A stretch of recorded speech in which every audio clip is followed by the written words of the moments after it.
યોગેશ કાકાના દેહાંત બાદ એટલે કે તેઓના અવસાન બાદ માંજલપુર બેઠક ખાલી પડી. માંજલપુર વિધાનસભાની પેટા ચૂંટણી અને એની ડેટો બહાર આવી ગઈ છે. જાહેરનામું 6 જુલાઈ, 30 તારીખે મતદાન એટલે કે 30 જુલાઈએ ઇલેક્શન ચૂંટણી અને 3 ઓગસ્ટે રિઝલ્ટ એટલે કે પરિણામ.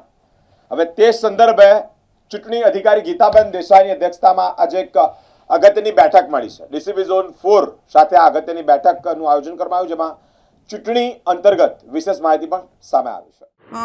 ગઈકાલે ભારતના ચૂંટણી પંચ તરફથી 145 માંજલપુર વિધાનસભાની જે ખાલી પડેલી બેઠક હતી તે માટે પેટા ચૂંટણી યોજવાની જાહેરાત થઈ છે. તેના અંતર્ગત તમામ કામગીરી શરૂ કરી દેવામાં આવી છે અને સોમવારથી ફોર્મ ભરવાના પણ શરૂ થઈ જશે અને 145 માંજલપુરની 30 તારીખ વિધાનસભાની ચૂંટણીનું મતદાન 30 તારીખે છે. એટલે 145 માંજલપુરની જે વિધાનસભા મતવિસ્તારની જે ખાલી પડેલી બેઠક છે તેની પેટા ચૂંટણી છે. Thank you.